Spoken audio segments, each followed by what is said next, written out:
everyone, and welcome to the next interview of the Master of Manifestation Online Summit 2020. Today, I'm with Jason Campbell. Thank you for being here, Jason. Right now, you are the Mindvalley podcast host of Superhuman at Work. You're also the author of the upcoming book, Sell with Love. And I'm really glad to have you here because you have inspiring and um, appealing journey, um, both from what happened in your past and what is happening right now. And I'm glad that we can talk about manifestation together and give some tiny insight to the audience to make them take that leap of faith towards their ideas and intuition. So again, thank you for being here, and I'll let you 3 to 4 minutes to introduce yourself with your own words and tell us more about where you come from, your background, and your journey. That's awesome. So thank you so much, first off, Kevin, for having me on the summit here, and everybody tuning in. I just want to congratulate you as well for taking the time to sign up, show up, because fact is most people who decide to sign up for something that they want sometimes don't even show up for their own things that they wanted. And if you're wanting to manifest things in your life, you're quickly going to realize that if you don't show up for your own things that you want, sometimes that magic's not going to work as beautifully as we want it to. So if you're here and you're attentive, you're here to be inspired, you want to have some lessons, that's my hope, is that by the time you listen to this session, you're going to learn a lot. You're going to see how it applies to your life. And that's really what I'm hoping to share with everyone. And so my name is Jason Mark Campbell. I actually was born and raised in Canada, East Coast Canada, a French Canadian community. So for those of you who are particularly attentive, might have picked up on a very, very light Canadian accent, but I try to minimize it as much as I can. And, my journey growing up was, in the early years, was probably not that eventful. I mean, went to a small school, went to a high school, had the usual, growing up insecurities, all those things. But I think one of the most, relevant things that I think we all go through, especially when we get to college or university, is we have this sense of feeling like we need to know what we're supposed to do for the rest of our lives. We're at least being told that this is what we're supposed to do when we go to college. I mean, we pick a major. At the time, I think I was maybe 16, 17. It was like, pick the career that you will have for the rest of your life. And, we think about how our parents might have went through those stages in a world that might not have been changing as fast as the world that we see now. And so I remember I had a decision to make in high school before going to university, which was, okay, what do I study? And, I had a few things I was accepted in. I had, the right courses to get into pretty much anything I wanted. And I got accepted into 3 fields. One was computer engineering, and the other one was mathematics. And the third one was business. And, I really didn't know how to make a choice. And of course, like a rational, proper, 17-year-old man, the first thing I thought was, which one of these will get girls to like me more? And it seemed like business was going to be the obvious choice here. So I ended up going into business school, which was an interesting journey in itself. I'm very grateful that I was able to go through this advanced education. I think one of the best things I was able to develop while I was there was having a chance to do a lot of presentation, apply a lot of the concepts. I think, public speaking has been one of those skills that I was able to apply in that field that I think is quite useful today. Well, you look at it and you can learn those things without needing to go to university and such. But I feel like those are some of the skills that I was able to translate the most from university. And, once I was there, I thought, okay, I've made that choice. Once I go through this education, now I'll finally know what I need to do for the rest of my life. And, fourth year, fifth year came up, and I was like, okay, I went through all these courses. I've done these internships, found myself working for the government of Canada, which is supposed to be the dream job. Everybody that's in Ottawa, Canada, the city I'm from, it's like, hey, how do I find myself being able to be bridged into the government so I can work for 35 years, have full pension, have all the benefits, and be comfortable, get that house in the suburbs, raise a family, don't question anything, and you're taken care of. And when you're at work in the government, you don't need to work too hard, but you're going to be taken care of. Like that was the mindset of what it is to be successful in Ottawa. It's like And I your worked life is done before it even starts. exactly. And it's also what's the energy? Like what are you really trying to achieve? And it was kind of like, how do you find something so comfortable that your life just coasts, right? And that didn't seem like the right goal to go for. It didn't seem like it was what I should be aiming for as I was going through this. And at the same time, I was even looking at different careers. I had this drive. I had something I wanted to create, right? And I remember going to these job fairs where they had these like management trainee programs. And then by going through that, they're like, hey, do you want to join this program? And in 5 years, you'll start at like 30,000 a year. And after you've done all these trainings and internship, you might make like 65,000 a year. And I was like, but I want to be a millionaire. Like that doesn't make sense. I can't do the math with this.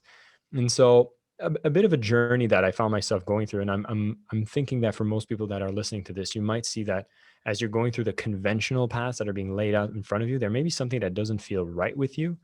And after that was kind of a series of serendipitous moments that I'll give a quick fast forward preview, which is I ended up, finding a sales job, creating a company with my best friends, moving to Southeast Asia, joining this organization called Mindvalley, doing a ton of things behind launching $1 million products, launching a New York Times bestseller book. Now I'm working on my own book and speaking on stages around the world.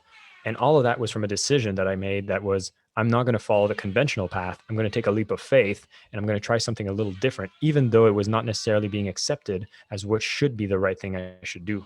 And that is a bit of the journey we're going to discuss today. Great. I personally resonate with what you talk about, growing up the conventional way, that you have to do this and this and that, and you have that checklist that is already prepared for you for the rest of your life. And I remember that 13 years old, I knew I wanted to work in human resources management. So when all my friends wanted to be like pilot, actors, musician, I wanted to be a HR director. And so I never struggled to find what I wanted to do because, okay, this is something that is going to make money. It's going to be a good job, apparently, from what the society told me. And once I graduated and I started to work, the first year, I started a severe depression because I just realized that, oh, that is checked on the list, but it's not what I want to do. It's not aligned with who I am. So thank you for highlighting that. Thank you for highlighting the fact that life is way more powerful and way more magical than what everyone else is doing.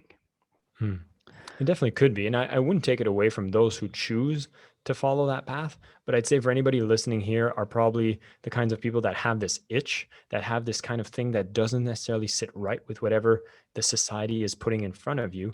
And it's okay to question it. And, just like you, I found myself having all these choices. Do I go into the corporate world and get that job that goes through training programs, which gets recognized when you're in business school? The other one was like, okay, do I go for the government, which starts at a great salary, and then you kind of make yourself be very comfortable for the rest of your life. And then when you do that, people can look at you and be like, there's Jason. He got that steady job. He's doing something that's well recognized and people appreciate. And it's almost like it becomes the badge of honor that you're supposed to protect. Yet at the same time, it's the same thing that's poisoning your soul and not making you fulfilled and happy. And so when you're having that duality, it's really hard because you're having all these support systems around you that are encouraging you to continue while something doesn't feel right. And in my case, the kind of magical thing that happened is, interestingly enough, my sister, who hadn't went to college, hadn't went to university, was working in administration within a real estate house, right? And I was talking about my frustrations around, I wanted to make a lot of money and I wanted to do something incredible. I was very ambitious. And she suggested that I meet her boss, which was this realtor entrepreneur guy. And when I got there, I was like, okay, I'll give it a shot. And I meet them and they're saying, oh, you just graduated in university. That's great. I love your fire. You got some good energy. He's like, I have a glorious career that I think you're going to love. You're going to have a lot of potential and you can make a lot of money. I was like, all right, tell me what it is. I'm ready to be whatever it needs to be like doing something incredible. And he's like, you are going to be a telephone salesman. And I'm like, what? What? Like who wants to be a telephone salesman? Like imagine graduating university, you spend 4 years learning a bunch of things, and then you go find yourself having a telemarketer job. I was like, that doesn't sound fun. And the person's like, no. You're going to learn something incredible. You're going to learn sales process. You're going to learn what is reverse prospecting. You're going to learn scripts and how powerful it is. And you're going to understand what it's like to make money by commission, not by salary, where the sky's the limit and your performance dictates your benefits. I was like, very skeptical. I was like, this guy's selling a good a good mix here. But let's give it a try. I was still in school, so I would risk nothing trying it out. I'll tell you, one of the best things that happened was being able to get that job, to get over the fear of rejection by picking up the phone.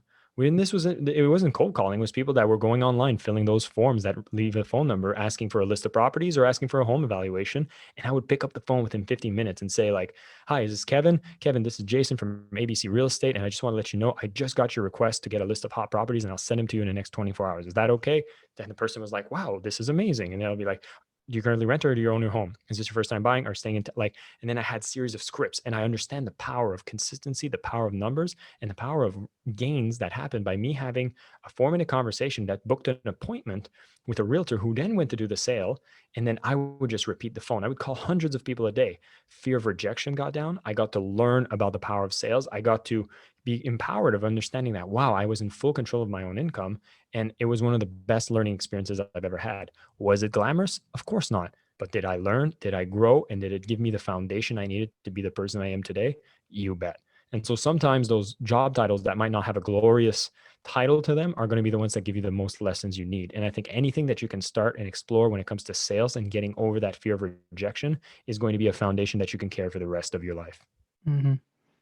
Yeah, that's something really, really powerful that you're saying here.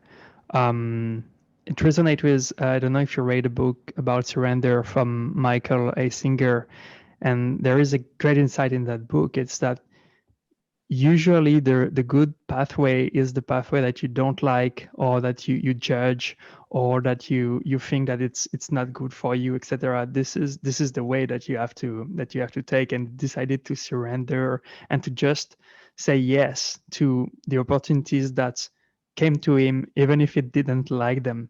And it resonates with what you're saying right now, that there is that opportunity that came to you that you didn't like at first sight, but still you decided to give it a try, and it made you learn a lot about sales and business. Yeah, and it was almost like that one little step that was off of the standard that gave me that comfort of making other choices in the future to do the same. Like now there was a level of comfort that, hey, maybe I shouldn't be attached as much of what other people expect from the position that I hold that will give me what validation, that'll get me recognition from people I don't even know, spend time with, or even like sometimes. It was that little step that I was like, hey, I'm curious. And, when you speak about manifestation, it often is, preceded with a certain curiosity. Like if you have a little curiosity about something, like to me, I was like, wow, what's this, commission based income, and he was explaining to me like, hey, the potential, your, leverage returns because you only need to repeat a small process. It's automated, it's efficient. I was like, I'm curious about that. And I think that's when you start making some decisions towards curiosities is really what leads to the growth. And then you're kind of surprised by where that thread, you keep pulling on it. And then you find yourself with a gold nugget you never expected. Because, following that experience, that same guy ended up starting a company that was teaching Canadians how to buy US real estate. And the promise was like, make your first million in 1 year. I'm like, that's what I was looking for in my job fair. I didn't want to make the 65,000 a year. I want to make the millions. I was like, wow, how do I sign up to that?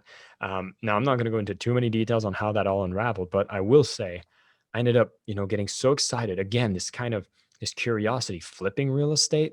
US just went to a downturn. This is 2010. The Great Recession was on its way. Hmm. Everything was on foreclosure. Everything was on short sale. America was for sale completely. And here we are teaching Canadians how to take their money, their equity, and invest in the real estate there. It made sense. It was awesome. And I needed to buy a coaching program. And I think it was like 20 grand. And I didn't have 20 grand. I had maybe 10, but then I still needed to operate. So I was so excited. And this is a bit of a magic that happens when you really go forward into something you truly trust. Like you will break down barriers that are in the way, because I think a lot of the waste that we have that hold us back from doing great things is the hesitation on every step of the way.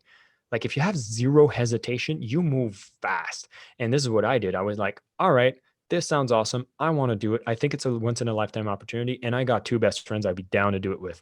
So guess what? I went to meet my first friend. I'm like, we're going to do something awesome. You need to quit your job and I need 10 grand. My friend's like, I'm in. Go to the other friend. Go to a steakhouse. Same thing. I'm like, you should quit your job. You need to move to Florida and we're going to make a ton of money and I need 10 grand. He's like, where do I sign up?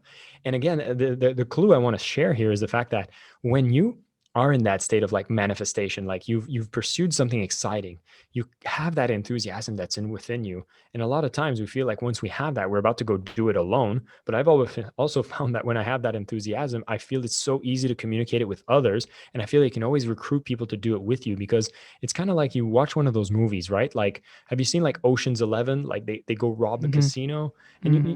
every one of those heist movies, it's always like one guy with an idea or one girl with an idea, and then they go to the first person like, this is what we're going to do, and everyone's like, I'm in.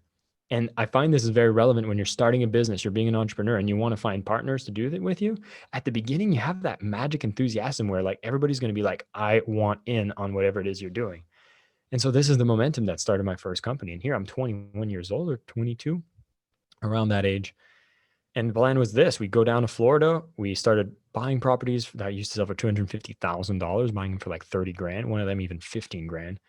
Put some renovation in them, like 5, 10 grand, put a tenant in place, manage them, and sell them back to Canadians, and just make some money that way. And this was really the second kind of iteration that came from that first decision to be a salesperson, led me to this path, which I would have never predicted. Like, I was about, just fast going back a year or so, I was like, oh yeah, I was about to go work for the government. And here I am, like building a business, selling real estate, making real estate happen. This is incredible. But to say that it was all sunshines and rainbows would be um, not the truth of what Mm-hmm. exactly happened, because in the bliss of the ignorance of the youngness that I had at the time, and the excitement that was happening, I forgot to do a lot of cross checks and balances. And I realized that the company that was doing the coaching for us on the ground had a bit more malicious intents, based on wanting to make a lot of money and taking advantage of the story of three young kids who moved down and started flipping properties. So they made us a bunch of promises, such as like funding everything we buy, and made us go in a studio and record testimonials on how incredible the program was, and then ran that as infomercials across Canada with my face on it, and disappeared right after. And now we found ourselves with a ton of properties under contract and no money to fund it. But again, this was interesting because I found myself being so attached to wanting to do things right, to do good unto the people I was about to do business with. And I kind of worked myself into a bit of a crisis in my mind. And it led to a bit of a depression, to be honest, because I was so thrown sideways, because everything I thought I knew was wrong. But at the same time, it became one of the biggest growth things I've ever had in my life. Like, imagine knowing that you had like $500,000 under contract, needing to find that money and needing to do it right. Like, I was up all night reading things about tax codes, figuring out the title exchange, and really learning everything about US real estate sold to Canadians in the best way possible, so it would be done the right way, because I had to relearn everything. And so I ended up finding the money. I ended up, doing things right, getting so good at it that the company that they had hired that were these scammers got kicked out. And they said, I'd rather have you come in and teach Canadians how to do it the right way. And the long story short is that I found myself in the stress of the transaction in the moment. It was too much for me, that I passed it off to my partners. They took over the company. I went to work for that company that actually was teaching Canadians, and I rewrote the textbooks into a way that it was done right, so nobody could get into the same pain that I had to when I was trying to learn the Mm-hmm. process.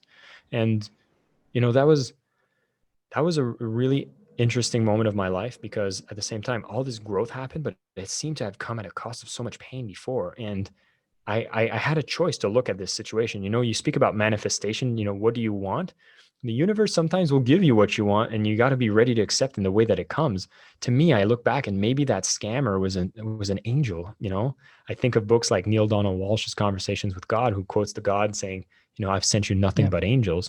Maybe that scammer was an angel who said, you know what? You want to learn? You want to learn fast? I'm going to just throw you into deep end, and you're going to learn to swim. And I feel that's what happened. And yeah, I went through some, mental challenges. I went through like figuring things out, and it was hard, but my God, did it harden me. And I became so, wealth of knowledge, and it gave me these kind of battle scars that it could use as a foundation to get into entrepreneurship myself and do some great things. And, that whole year that all that happened was, again, the best growth I've ever had. And I got exactly what I asked for. So you got to be careful about what you manifest. Exactly. And you don't know how it's going to happen. So it takes some form of bad events, bad people, bad circumstances, bad opportunities somehow, um, and it's the universe testing you, like you want that thing, so we are going to put some milestone and checkpoint to see it, to see if it's something that you really really want, that it's a true desire or not, to see what you're willing to do in order to get what you ask for. Exactly. uh, So that was a bit of the journey that got me up to that point. And I'm sure for a lot of people that are listening might be familiar with a certain book called The 4 Hour Workweek. Is that one that you picked up, Kevin?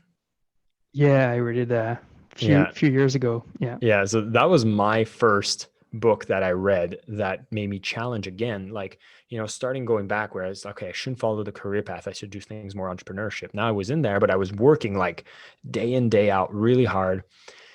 And then I read this book and it's talking about, being able to have more freedom, and freedom is the ultimate goal, much more than, all the work and all the money. Is how do you find yourself working 4 hours a week? So I'm like, interesting proposal. I'd like to consider it. There's an interesting part in there where it talks about how you can actually have a discussion with your employer and see how you can renegotiate your salary and be able to work from home. I think for 2020, we're all very accustomed with the opportunity of working from home, but this was back in 2012. And I asked for the opportunity to work from home. And then a person was like, I don't know. But before I did this, I went to my boss and I said, I'd like to renegotiate my salary. And here I am, I think I'm sitting at 23, 24, making a 6-figure income. And he's like, you're the highest paid employee, you're under 25, like, and you get a free car too. Like, what else do you want? I was like, I know, I feel like I'm getting way too much and I'd love to cut my salary by half. And he's like, please continue. I had his attention there. And I'm like, pay me half and let me work from home. He's like, all right. And I'm like, I'll deliver the same things. He's like, okay, let's give it a shot. So the moment I did this, I relocated to Thailand. And now my Okay. cost of living was 1/3. So guess what? I was actually richer. And this was one of the strategies that's talked in that book. That's why I give so much credit to Tim Ferriss for being that catalyst of, again, doing something unconventional and doing a leap of faith, which was, how do I transition this into a way that I can relocate Southeast Asia? I had been there on a student exchange before, so I had a lot of friends. And I was like, yeah, it's going to be a great lifestyle. I don't need to deal with Canadian winters. Sign me up. And so Yeah. here I was, moved to But the other side of let's the pause world. here for a second, because it's not nothing to move to the other side of the planet.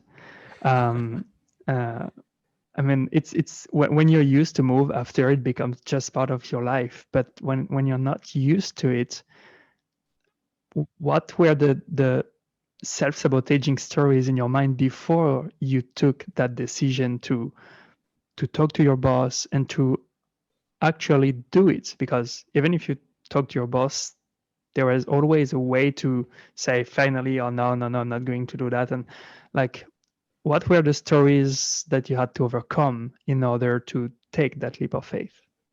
Yeah, that's a good question, and thank you for slowing me down because I was getting excited there. And for me, what happened is the first leap of faith actually happened earlier. Like, I was able to have small leaps of faith and kind of these moments of separation that happen in smaller fractions and moving across the world so suddenly. Um, I think when I look back at the fact that one of the things we had to do from that office is we had to relocate to the west coast of Canada. So this was already a transition across the country. And, going across Canada isn't like going across, Belgium, which is not Yeah. as far. I mean, we're talking about a flight that's at least 6 hours to get across the country. This was the first time that I actually relocated outside of my hometown. And you're right. I think I forget this part of the story and its significance because it seems so far away now. I mean, this is about 12 years ago or 10 years ago. And when I did that relocation, that was the hard thing because the stories that I would tell myself is like, wow, my whole family is here. All my friends are here. To relocate to a different part, a new town. Now I had a partner at the time, so I was able to relocate with her, which was encouraging. But to take that leap of saying like, hey, maybe I should try moving to another city, was probably one of the best growth experiences that I've ever had. And, as I tell this story, it also reminds me of the fact that one of the golden opportunities that I had while I was at university was to do a student exchange. You know, Mm-hmm. the student exchange, I think, would have been, I think I'd have to even go to that as the first time I actually had an opportunity to relocate for more than a vacation to another country at that time. And of course, this was in Thailand, which is why it became the country that I moved to. But having a chance to go do a study abroad experience was such a great growth experience and a detachment experience, because I think if you never had a chance to leave the hometown is only what it is, the only thing that seems relevant. It's the only thing that seems to be the reality. Like Yeah, and everything is scary. everything out there is It's so like, foreign. And that to me was eye-opening, because when I relocated across the world and went to study with people from around the world, I realized how similar we are. you know Before that, it was almost like, yeah, I'm French Canadian, and the reality was, oh, you're so lucky you're bilingual, that means you get a lot of job opportunities in Ottawa. And that was the scope of potential. And then when I went across the world, it was like, hey, everyone else is the same. And then I realized French wasn't as important I thought as it was. So I'm sorry for all the French people, but if you speak English, you're going to be in business. And it made the world become really small. So to go back to what you're saying, I think all these little opportunities that I could go relocate. And if someone's just realizing that this fear of detaching from your hometown is a big thing that's holding you back, I would encourage you to do a trial experience of at least 6 months to go live abroad, especially since now we can do so much more of our work remotely. Go and experience what it's Sure. like living, not a holiday, living somewhere else. And just realize how you get to meet incredible people no matter where you are. And here's the best part. And Kevin, I'm sure you've probably come across this as well, but every time I go back home, the home feeling is there and my people are still there. Like I can always go back to my friends. They're always welcoming me with open arms. My family's there and it's great. They're going to probably not go through as much change as you, so be ready for that. But you're always going to have that home base, and you're not going to separate yourself, because we can be connected so much more now than we ever could before by using this technology. And I think that's a brilliant thing. That's true. That's incredible to see that they are still there. Not still there physically, but still there for you and open to welcome you. Yeah. So Yeah, so it helped you to have that exchange experience, university, that it was easier for you to go abroad again. So I had that feeling that's what drive most or all of your decision, what a desire for money and a desire for freedom. Like you wanted to make money, and that's great. That's great that you want to make money, because there is nothing good or bad about money. It's super healthy to have a desire for money. It's just depend how you use the money. But if you use the money for good, then it's just good to have a desire for money. So you had that desire for money, for freedom, and I think it's probably became bigger after you read the 4 hour week from Tim Ferriss. And so how would you define that motivation inside? Was it more like a feeling, an intuition? Did you have a big clear picture in mind that you can like draw on a paper about what you wanted to achieve? Like what was your motivation, the form of your motivation inside? I love that question, because there's so much differences based on where I was in my life on what the answer to that would be. Mm-hmm. And Mm-hmm. I find it interesting because right now I'm actually going through a personal growth program that's studying about these concepts of integral theory. And this is from philosopher Ken Wilber. And he speaks about how we have these stages of growing up, okay? And how depending on which stage of growing up that you are, you operate from a different place. And I say that scale because, you mentioned that one of the first drives might have been that chase for money. And for me, I look at it and I'm like, what were my initial drivers? I was like, I wanted money, I wanted influence, I wanted to feel important, I want to feel good about myself. I wanted all these external validation things that I thought was going to finally make me happy, me successful, and make my life awesome. And you give me too much credit when you were saying like, yeah, but money's not good or bad, but it can be used for good. I'm sure you were using for good. Well, not really. Like in my early 20s when I was making, hundred thousands, like, hey, I went to the clubs, I popped bottles, I had fun, like I Mm-hmm. traveled, I partied, and like I can look back at that and I'm like, wow, do I regret any of that? Of course not. I kind of went through those stages. And it's very interesting because I once had a conversation with a man named Yannick Silver, and he used to run a big online marketing company. And we were having that discussion about the same thing. He was like, when I started, I wanted the Aston Martin, I wanted the Rolex, and that's what motivated him. And when he got it, he was like, this doesn't make me happy. And in the same way that I found myself living in Thailand, working 4 hours a week, making 100,000 a year, and having all this freedom. And I was like, what's the point? Like, there's a Still point not that you there. reach. You I don't know if you need to go through it to learn from it. You know what I mean? Like, we were even having this debate, which is like, could I skip that and go to something that is obviously more oriented to impact, which is a lot what comes after that? Or do you need to go through that chase experience to realize that it's not going to be what you're looking for? I don't know the answer to that one yet, but I would Uh, say, yeah, yeah, what would you say? I would say that what I've noticed in my experience is that it was a growth stage that I went through. Hmm. And having went through it, I then found myself being able to have the freedom to contemplate, having went down that path, to realize that's not taking me where I want to go. And then being able to say, like, what do I want?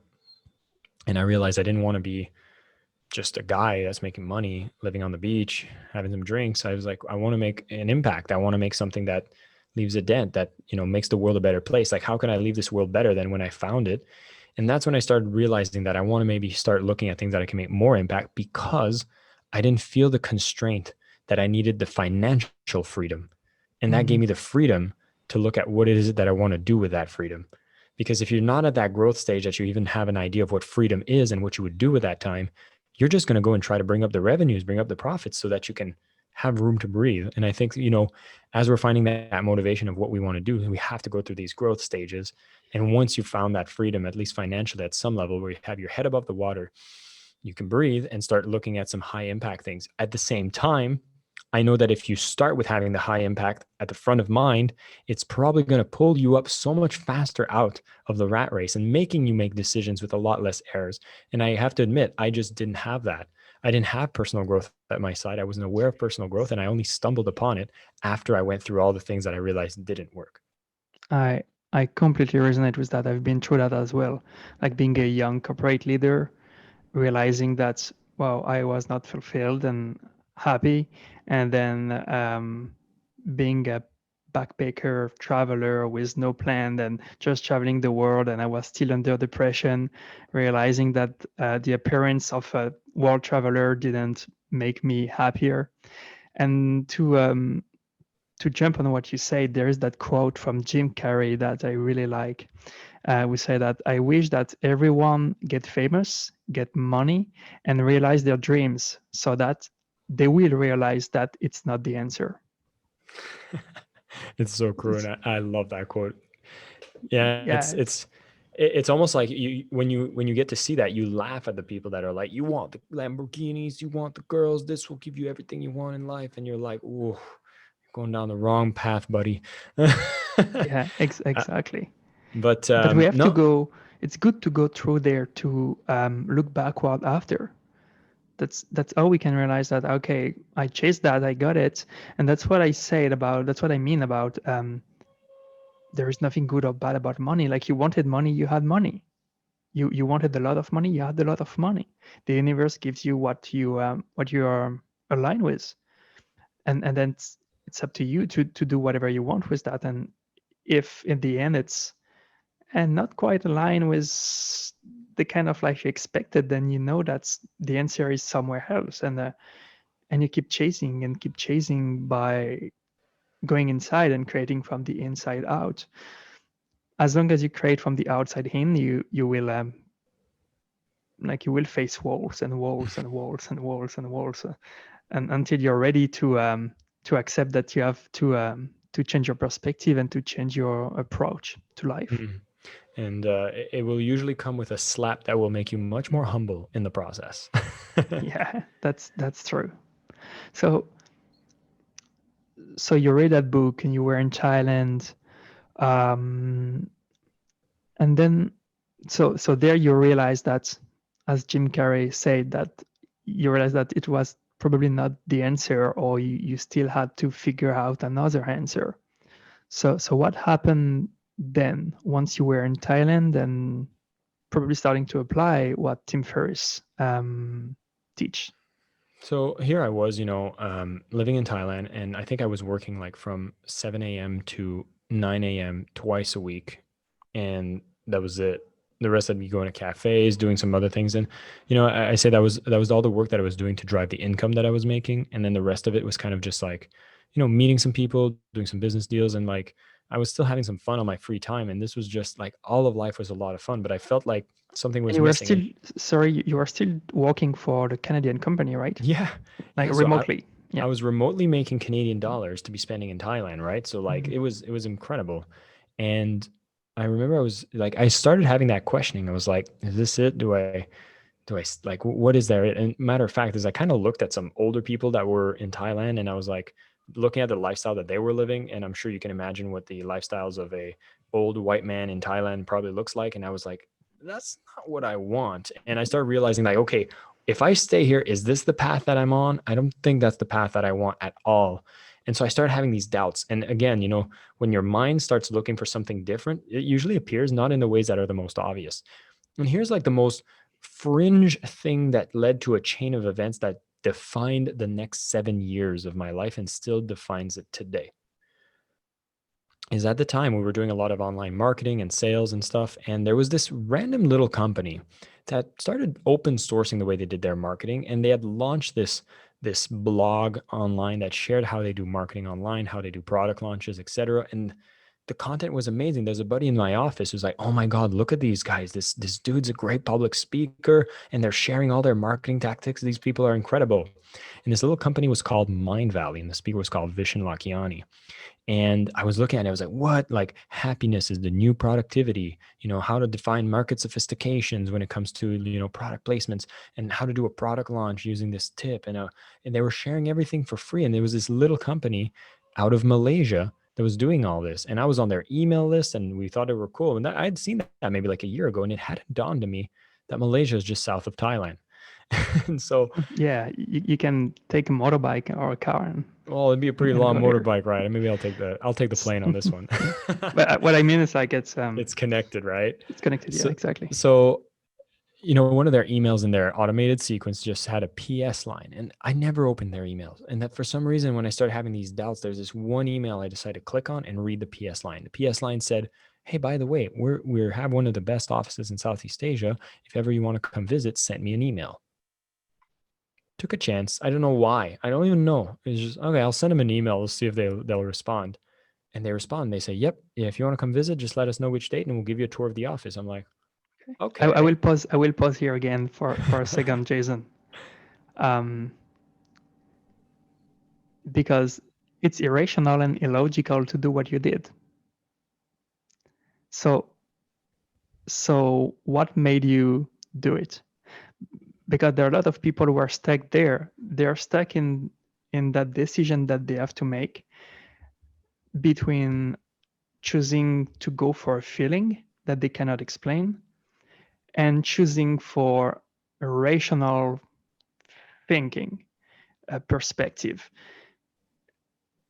And that's why a lot of people don't have the confidence to follow their intuition and calling and feelings. It's because it's not rational at all. There is nothing to do with IQ or intelligence or smartness or anything like that. So how would you describe the process you've been through before to answer?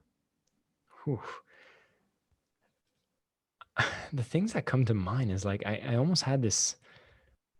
It's like a why not feeling, and Mm-hmm. and like as I read it, and that kind of like for some reason the text wasn't bolded, but it felt very bold in the way that it imprinted in my mind when I read it. And then the question would just be like, what, like why, like. But then I was like, no, this is something that I found inspiring and exciting. The prospect of doing that sounds like a lot of fun. And so instead of asking the why, it was just like why not? Like, Mm-hmm. why not? Like, I just wanted to visit their office. And I was like, and it makes me recall that that wasn't the only nudge. I don't think I was responsible for doing all that because something else happened at the same time. Two of my friends from Bangkok, they were Mm-hmm. having a conference the next weekend. They're like, hey, we're going to Kuala Lumpur to a conference, and they work for the Marriott. So they said, if ever you want to have a free room at the Marriott, they actually offer that to us because we work there. So you can actually have a free room if you come to Kuala Lumpur. And I'm like, Boom. the why not was like, why the hell not? I was like, I've never been to Malaysia. I've been to Southeast Asia. I was like, I don't know anything about Malaysia. This company, I've read some blogs and saw some videos, look pretty cool. And they say you can visit the office. And now I have an opportunity to be able to go there and stay for free. Like, it's, I don't know if it's like I don't feel like I was that sensitive to pick up on the information. I just feel like the universe just put up all the signs really damn obvious for me. And I don't know if that comes from just paying more attention or Mm-hmm. responding to it as it start becoming louder when it shows up.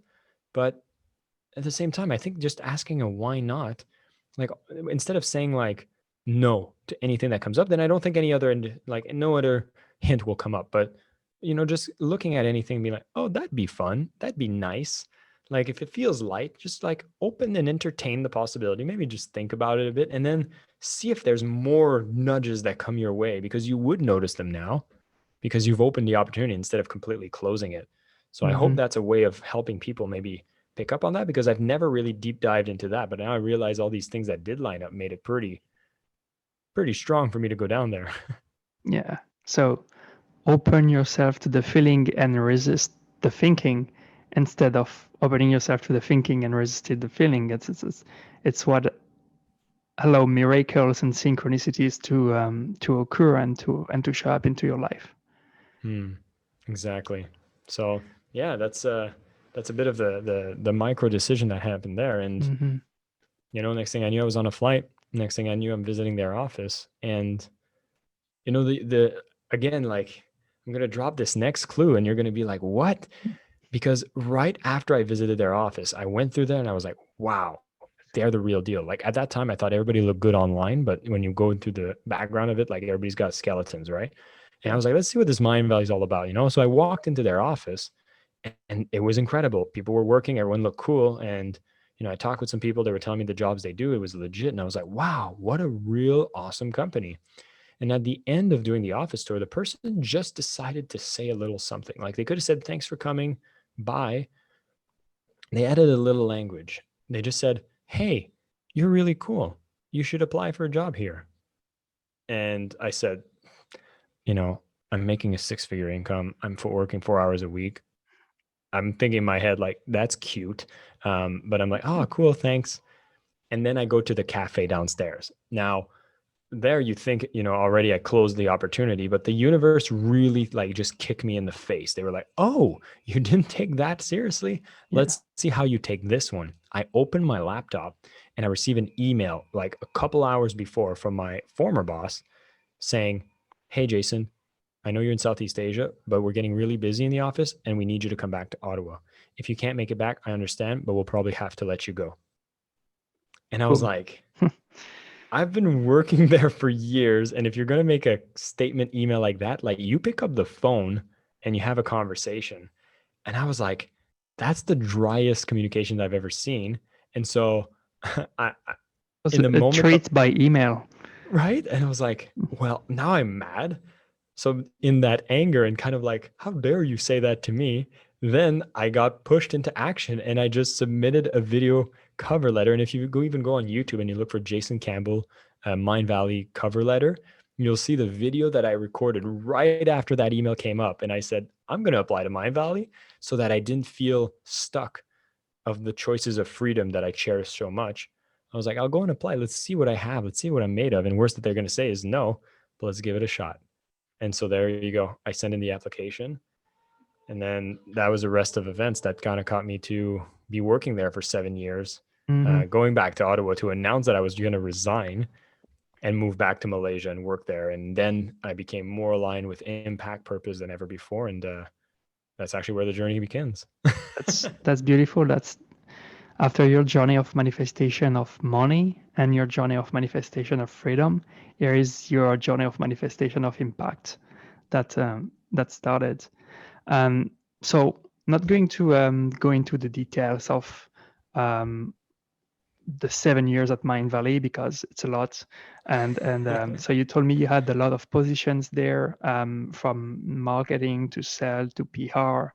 like helping the launch of this best-selling book, The Code of the Extraordinary Mind, creating the first subscription programs at Mindvalley, creating Mindvalley University.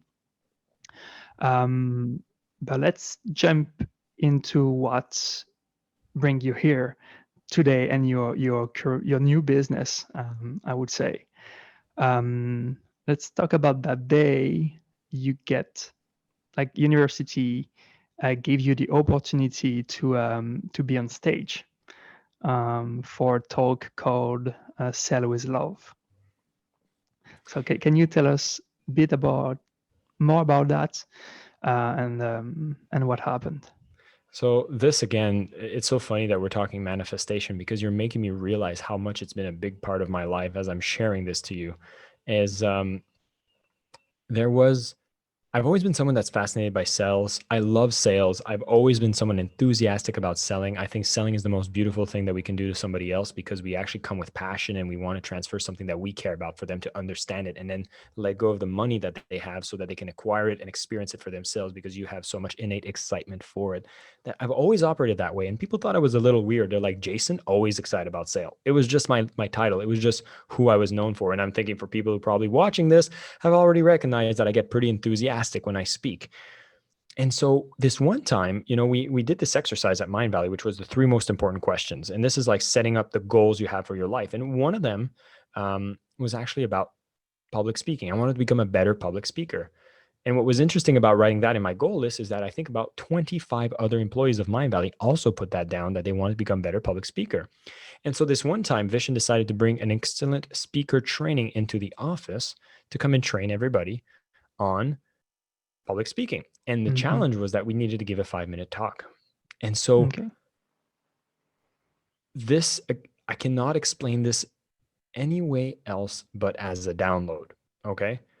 Here I am booking a a Grab car, which is the Uber of Southeast Asia. And I'm sharing it with Karina, who's a colleague of mine. And then I'm like, hey, what are you going to be talking about? She's like, oh, I'm going to do this talk on this and that. And then I'm like, I don't know what I'm going to talk about. I'm like, I think I should talk about selling. And then I just sketched out the idea of selling with love. I was like, sell with love. How do you love selling? And then I just sketched out, okay, you're going to love the product, love the people, and love yourself. I forget the details of it. I need to go watch that video again. But I just had this idea. It was funny. It was fun. I was like, I'm going to wing it. Didn't practice it. I was like, I'm going to jump on stage and talk about it. Why not? And I did that. And then people were like, wow, that was a really interesting talk. And I was like, yeah, I've never heard anybody kind of say that before. It didn't come from some other book that I just replicated. I was like, that seems to pretty much come from me. And it was a weird feeling, because I'm someone that loves processes and I'm very lazy. So I'm always usually looking outward for inspiration on what I should do. And then I build it upon a process that's already been built, because I don't want to go through that process of creation, because it feels very time consuming, inefficient. Yet here it is, this idea that just seemed to have come to me in the process of having pressure put on that I need to go give a talk and I need to come up with it fast. And so it seemed to come right from this download space. Okay. So I did that. And from the moment of doing that, I was like, this seems important. And I felt like I was being nudged every single way that I was operating on how important this was. And so, you speak about the time that I went on stage, and this is eventually what happened is we have a festival called A Fest. And I went to Vishen and I'm like, I'd love to give this talk on that stage. And he said no many times. He's like, you're nobody. Like, why would I put you on the A-Fest stage? That's where like international speakers that go on stage. And I was like, I swear it's going to be one of the best talks ever. And then it took one person canceling. And then they're like, oh no, we have to cancel the speaker. And they're like, yeah, we're not putting you on, Jason. We got someone else as backup. And that backup person also canceled. And then he's like, well, I got no choice. Just don't mess it up, And I went out there and I did the best rated 20-minute talk of that conference. And it was speaking about this idea of selling with love. Now, I told this one pretty quick, but what you might not realize is, in the process of manifestation, people are like, wow, you had this download, then you went on stage and you delivered it. No. I respected that download a lot. I signed up to Toastmasters. I practiced that talk. I refined it. I built the slides before knowing that I was going to jump on that stage. I reviewed them. I refined them. And the moment I got a yes, then I actually continued to refine it. And that's why I was ready. So the manifestation is great, but what do you do to respect the manifestation is the actions that support making it more real, more prepared, and more tangible, which is coming from the disciplines, the habits, the practice. And so, yeah, that talk, I knew I was going to deliver a big talk on a big stage, and I knew what was necessary to be done. Like when you set the end goal, then you realize, okay, people aren't saying you go and take a little step every day and then you become great. You can start by saying, I'm going to do something great, and then think, what would I need to do to get there? It's like, oh yeah, people talk about doing the practice, doing the relentless, working hard, like whatever it is that you say you want to manifest. When you've set that goal, then make the plan, and the plan is Exactly. practice. Do all those things, It's not about wait and see. It's about getting ready, and you were ready for that day, Yeah. because you knew that day will come one day, and you were ready for it.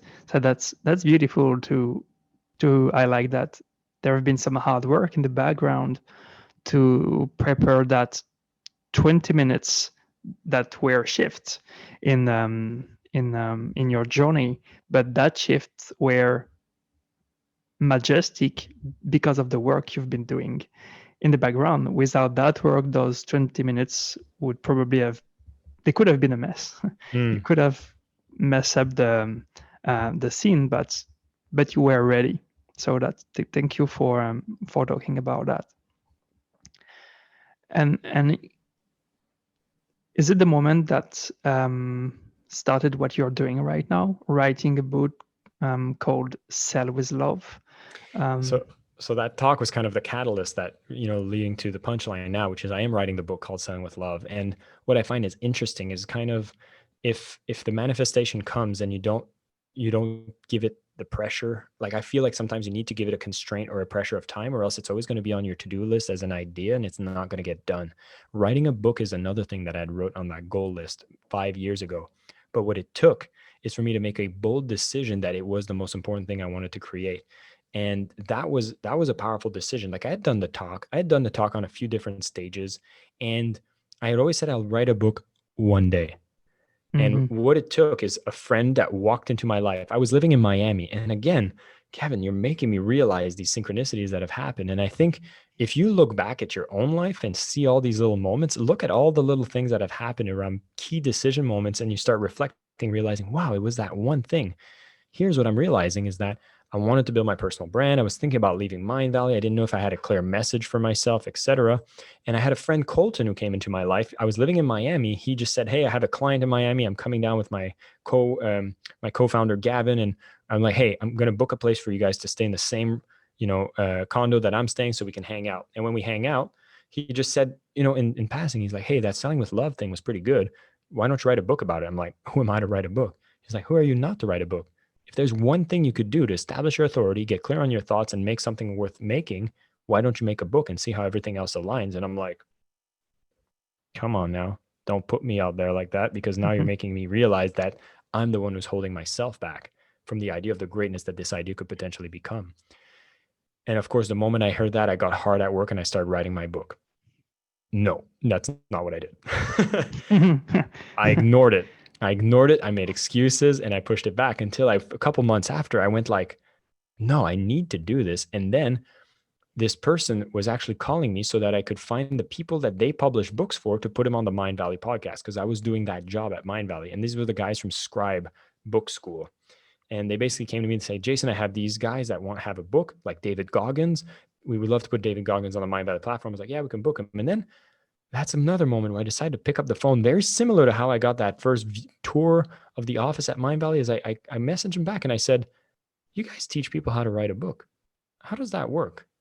He's like, let me put you in touch with our salesperson. So I got on the call with their salesperson, who sold me their program for $10,000 on how to write a book. And the funny thing is that everything that get taught in that course is available online for free. And I'm so happy I paid the 10 grand. The reason is because I have a book that's almost done now. Yeah. And guess what was the biggest thing I needed to do in a workshop for 2 days that was teaching me everything about how to write a book? Was dealing with the fears and the stories that I told myself that held myself back from whatever I wanted to put on paper to help other people. And I think that's where most of the blocks come, is from the fears that we tell ourselves that makes it, this is not okay, this is wrong, we're going to look ridiculous, this is going to be terrible, no one's going to believe me, who am I to do this? all of those stories that I kept telling myself, I had to put them all on paper, imagine the worst case scenarios, and realize that I can do things to make these not so bad. And even if they're bad, they're not that bad. And then you realize that you can operate with a lot more trust, a lot more faith, and do some incredible good, and stop aiming for that perfection that you use as an excuse to not do anything about anything. And I started writing, and now we're almost done. That's great.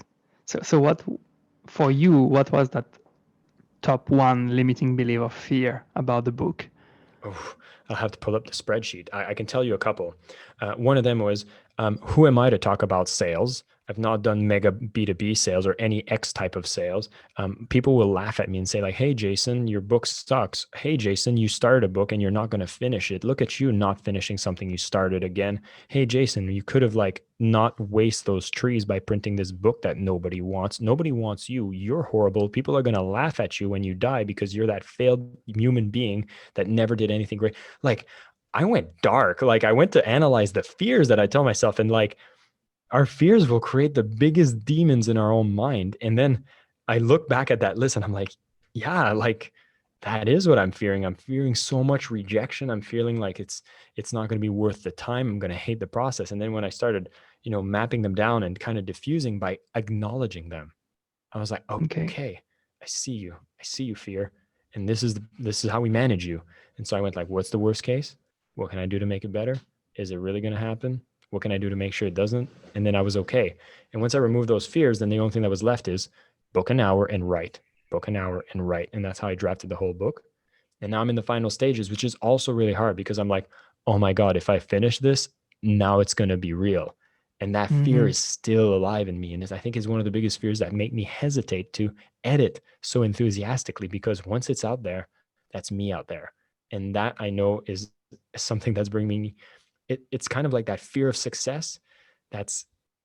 I'm getting so close to something so incredible that I'm going to have that most resistance come up. And I know that because every time I went through something like this, it always felt that way at the end. So I know I'm on to something great, and I know I just need to keep pushing through, because on the other side is going to be greatness, which I'm really excited for. So this book is going to be huge.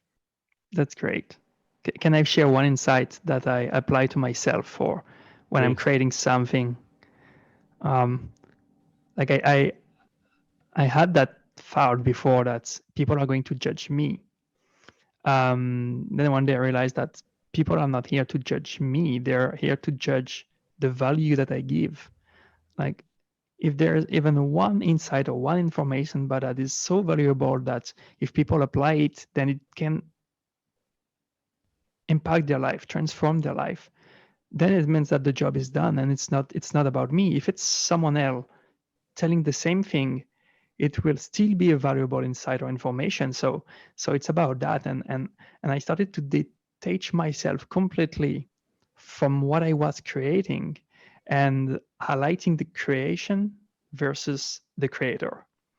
And that was a big shift for me. And I started to do my own workshop and Skillshare with like zero stress, because I knew that there were value in it, and that people will resonate with the value or not.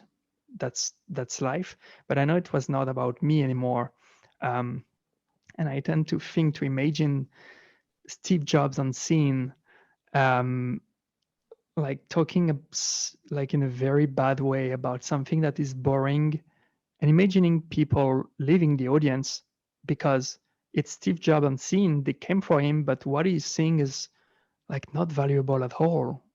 And it could have been Steve Jobs. If what Steve Jobs say is like boring, people will leave the audience. So even if we tend to think that it's about ourselves, in the end, it's about what we give, and to, as long as we know that we give value, then we're kind of safe, in a way, because we know that some people won't resonate with the information, but some will, because we put effort on it. 100%. And would you say that because you're a public figure, like you're on the Mindvalley brand, would you say that it added fears, to, like, I don't know, to imagine that, oh, maybe people are going to judge me because I'm this person, and if they don't like the book, they are going to think that I'm not as worth it as it seems that I'm like online or something like that. Did you also had those kind of fears? Yeah, that those kinds of fears will come up, and what's fascinating to analyze is how that's just what they are. They're the fears that come from your own insecurities. Mm-hmm. And focusing on what you just said, which is just, I know what impact this book is going to make. I'm very clear on who I'm writing it for and why they need a book that will teach them how to sell with love. And when I know I can put that out there and help all these people, that's when I know I've made the difference. And all these fears are things that are worth conquering.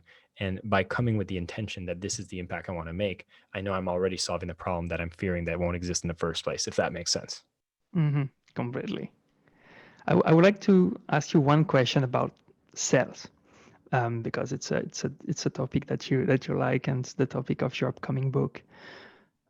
So there is that information going a lot around online at the moment, where you have to find a niche or you have to find a market, and then if you find a market, if you respond to a demand, then it will be kind of easy to make money, which people like say like think about people first and then money will come in. But I have a counterexample of that.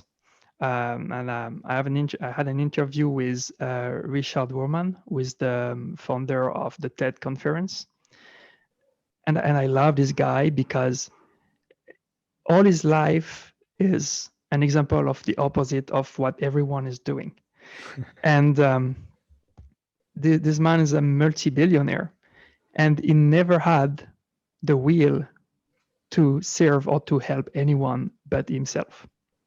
When he first created the TED conference, it was to serve his own quest of understanding what is understanding.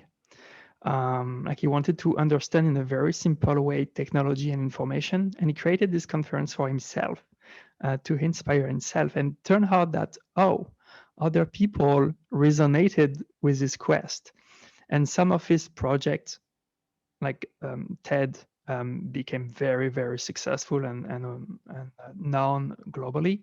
Some other project failed completely, but his North Star has always been to serve himself first, and without really caring about what other would think or if other people would buy or etc etc. So how do you resonate with that? Well, this might be a little controversial, but I'm going to say it here anyways. I think deep down, we all do all actions for selfish reasons. Like the selfishness is, and self preservation is the most basic thing that we will do. Put anybody in a situation that they're about to die and they will care usually more about ourselves. But then you have these exceptions about, people where, there's a burning house and, there's somebody that's stuck in the burning house. You hear a baby crying, you're still going to run out and go and help it, save it, even putting your own life in danger. And I take this story from Neil Donald Walsh as well, because it shows that sometimes, yeah, we naturally act selfish, but at the same time, we do things that extend beyond ourselves. And I think if you are, in a place where you're operating from a selfish place, what are the values that you have? This person, I'm not too familiar with their story, but I would say that because they had an inclination towards growth and learning and, wanting to better himself, which is what I think he's trying to do here, then even in the selfish pursuit of that, he was able to carry and raise the tide for everyone else around him. So, when I speak in my book, one of the first loves that I speak about is love the impact. And I say there's usually three places that people put emphasis on when it comes to the impact, which is impact directly for the person they sell to, or impact directly for themselves for the sale that they make, or they have a grander vision about the impact that they want to make on the planet and the population as a whole, or the community as a whole. So it's kind of like the bigger result of the operation. And I think if you have a strong why in one of those three, it will drive you towards a lot of success. I think if that direction of impact is directed for yourself, you have a lot more opportunities where you could operate from a place that might take advantage of others, that might, push out external costs that you decide not to care about. And I actually think it would limit your growth in some way. I think once you start, expanding your level of consciousness and impact to include more people. And of course, I'm someone that's from a spiritual field where I believe in like the unity of everyone. I think the bigger you encompass the amount of people that you're going to impact with what you do is what's going to naturally bring more abundance for yourself and raise the tide for everybody else.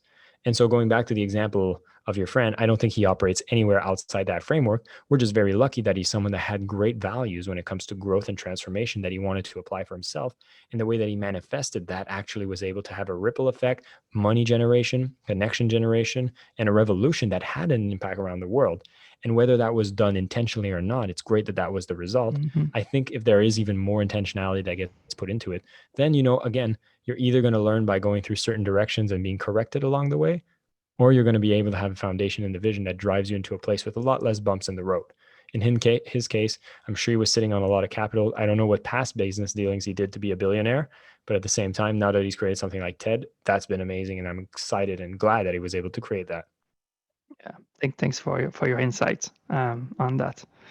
I have two more questions for you, Jason, before to end. The first question is, look, so putting everything that you're doing right now at the side, if there is one thing that you could do, a desire that you have deep within that you haven't been chasing yet, and if you would start chasing that thing right now with 100% chance of success, so a very naive and blind faith towards that thing, what is that thing that you would start creating or going for right now? I don't know if it's 100% naked eye, but the big thing that seems to drive me these days is all about care. It's all about caring. Like, how do I teach us to care more about everything? Because I think with a higher level of care means a lot more attention to detail and a lot less shit happening around the world. So the ways that I see this, I think companies have the most power to make a difference. So I feel like, how do you teach companies to care more? And so the thing that I think would be amazing to do would be actually to work on individuals that have the purchase power with companies. Like, how do you inspire every individual to start understanding what questions to ask before you buy, what questions to ask before you do business with a company? How do we become more conscious of the impact of every one of our buying decisions to ourselves, to the environment, to the businesses? How do we spend our money? How do we invest our money? And so it's something I hope to work on in the future, because I think where our money goes is what we're going to bring into manifestation. And if we're putting that money into, what do you want to create? Oh, I want to create a high return. Where are you putting your money? Oh, I'm investing in oil and gas stocks. Is that what you want to see in the future? Well, no, I want to see, solar. Then why isn't your money there? And I think that consciousness, teaching people how to care more about where you put that energy in form of money, is going to be something that can make a lot of shifts, because money will go, or innovation will go, and transformation will go where the money flows. And I think as individuals, if we all get better educated on being conscious on where we put that money, we can drive the right kind of innovation that can fuel more unity on the planet and get us to stop fighting with each other, and maybe doing more things to kind of explore space, do some crazy stuff, find out about ourselves. And I think that'd be pretty cool. That's nice. Yeah, intentional, conscious purchase. It's a very interesting, modern, and needed topic nowadays. So I look Like, forward could you to. imagine you're about to buy that shirt on Amazon, and it's like, hey, guess what? Mm. By purchasing this shirt, you're actually going to be encouraging child labor. You're actually making sure that these companies are being more exploited. Actually, the trade agreement here that's very unfavorable against this country is actually allowing you to buy this for an extra $2 less. But if you paid an extra $2 more, you'd be encouraging this opportunity and these opportunities that are doing a little more. Like, we can't get that level of transparency, and I think that'd be amazing to see. And I really hope we get to see that world, and I'd love to play a part in making it happen. Yeah, I look forward to see you in there. Especially nowadays, where you see like what happened with the Uyghurs in China, and some brands being very quiet about it because they know that if they stop working with them, they will have negative financial impacts. It's really bad to see that, Yeah. to see what is happening. Yeah, so Yeah. really needed. The last question for you, Jason, is an advice for the people who are listening or watching us right now. And either people who have ideas, intuition, but haven't had the confidence to go for it yet because, once again, it's not rational, it's not logical, or people who already decided to go for it, but who are now facing moments where they're hopeless. They start to doubt themselves again, and they're trapped in how to get there. What would be your best advice for those people? Well, I'll divide it in two because you mentioned a group of people that might be at a really Sure. low right now, and I'm going to start with answering that and just say, you do need to also have a sense of grounded rationality to understand that if you're going out there to have the manifestation and pursue some good things, I do feel like you need a baseline of security. You look at Maslow's pyramid of needs, your physiological needs need to be taken care of, your Mhm. security needs to be taken care of. I feel like if those are compromised, whatever you see yourself wanting to manifest is going to come from a place of lacking, and that energy might be felt within whatever you're trying to manifest and might not be as clear as to what you currently want. So I wouldn't necessarily say that if you're in that more desperation space, which could be the case especially in the year 2020 when there's a lot of people that are going through some massive transformation, is stick to the fundamental rationality, like generate some income in a consistent way. Don't find yourself, because if you're in that space, it's going to be very easy for someone that has the sales chops like me to go out there and say, like, are you feeling down? Have you lost your job? Are you really feeling desperate? I hope you have $5,000 left on your credit card, because that's all you'll need to buy my $5,000 course, which will teach you exactly how to become a millionaire instantly with no work, no experience, nothing easy. And there are so many people that are going to be out there taking advantage of people who are in this crisis state. So that's my first word of warning, which is if your physiological needs and your security needs are compromised, it can compromise your level of decision making, and you can be more susceptible to people who know how to manipulate that in a sales way. And so I would just ration towards caution. And I would even say find a job that you can make sales, like find a job that you can directly make cash now. The world needs good salespeople. And if you're someone that invests in themselves, that cares and is willing to learn, find a company you can go sell for, because once you learn that skill, you'll never be hungry again. The True. second thing I want to say is for the people that might already have that foundation and are looking for something greater, the advice I would make it very simply, and it ties a bit to what I already speak in the book, but I want to apply it to our growth. I talk about how sales is an energy exchange between conscious beings. And when you know what you're giving is so much more than what you ask in return, what fills the equation and what balances it is love. And what I want to speak is not about two different individuals. I want to speak to you, your higher self. That part of you that makes those good decisions, that part of you that wakes you up without hitting the snooze button, that part of you that makes you go to the gym and do what you said you were going to do, that one that doesn't procrastinate, but also sometimes watches you procrastinate and be like, okay, but here's what I would want to teach you. Teach that higher self to become a better salesperson and make them sell from a place of love and understanding. Because once you have that inner voice, that higher self that can always go to the opportunities that come into your life as manifestations and make you go, why not? And make you keep yourself open to those possibilities. Whenever you have those leaps of faith, that there is an inherent risk, but you know you're doing it from a place of abundance, love, and creation, your higher self will speak to that voice of doubt and say, it's okay. Why not? And I think if you keep yourself open to that and continue to train your higher self to be a better salesperson, you'll be open up to a world of possibilities that you've never imagined before. And I think with the fact that you've tuned into this session and you're listening to a lot more of these trainings, already puts you in a place of somebody that has that higher self, that wants to grow, that wants to do incredible things. And being able to tune into something like this is already incredible. So thank you so much for your time. Thank you so much, Kevin, for having me as a guest. And I hope this was helpful for everyone.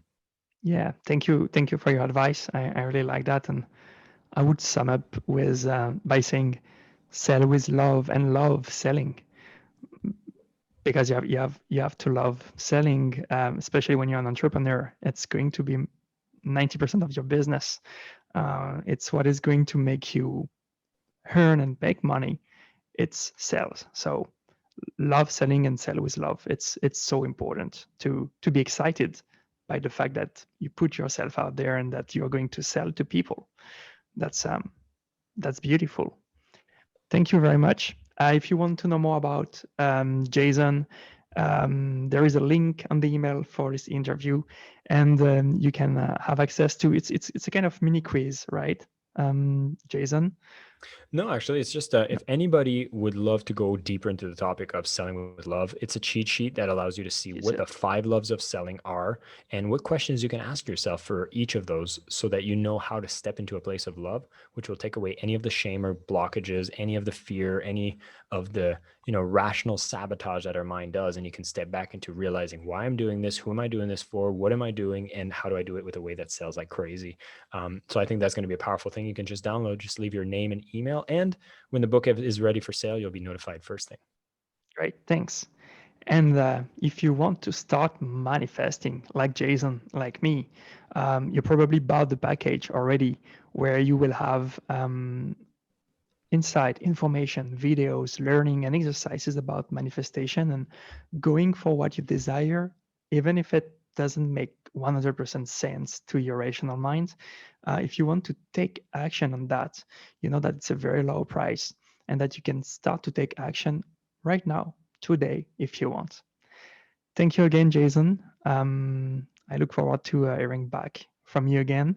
And I wish you great success with your upcoming book and the next project that you will work on later in the future. Thank you so much, Kevin. And again, thank you everybody for tuning in.